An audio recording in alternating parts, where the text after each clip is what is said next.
لقد من الله على المؤمنين إذ بعث فيهم رسولا من أنفسهم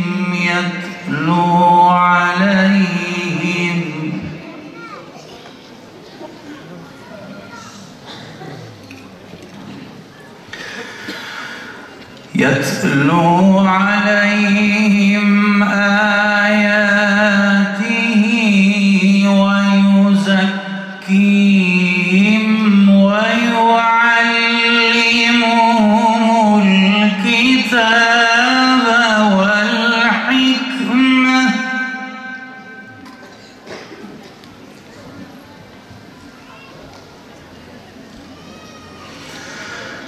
وإن كانوا من قبل لفي ضلال مبين. Mevlid-i Nebi haftası dolayısıyla Yenişehir Belediye'mizle birlikte hazırlamış olduğumuz programımıza hoş geldiniz, sefalar getirdiniz. Öncelikle Diyanet İşleri Başkanımız Profesör Doktor Ali Erbaş Beyefendinin selamlarını arz ediyorum. Kendileri rahatsız oldukları için gelemediler, sizden dua istiyorlar.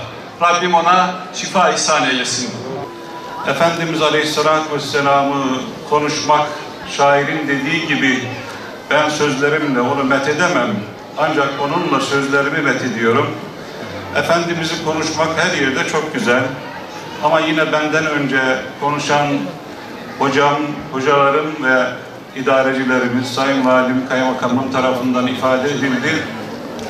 Diyarbakır'da konuşmak daha anlamlı herhalde.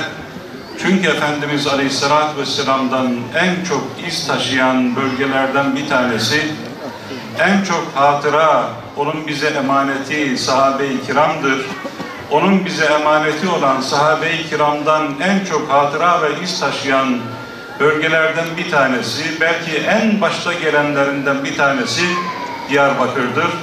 Allah Diyarbakır halkını ve bizleri ona layık ümmet olabilmeye nasip eylesin.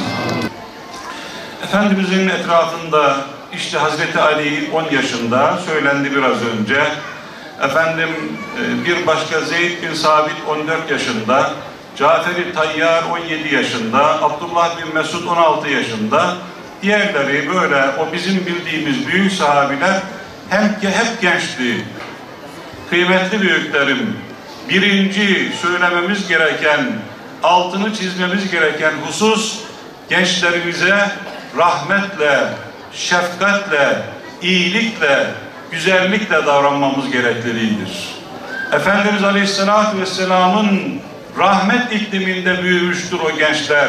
Sevgiye dayalı bağlılık oluşmuştur o gençlerde. Evlerimiz Peygamberi Aleyhisselam'ı misafir etmeye hazır mı? Yüreklerimiz Hazreti Peygamberle karşılaşmaya hazır mı? Çocuklarımız Hazreti Peygamber Aleyhisselatü Vesselam'la tanışmaya hazır mı? Sohbetlerimiz Hazreti Peygamber'i katmaya hazır mı?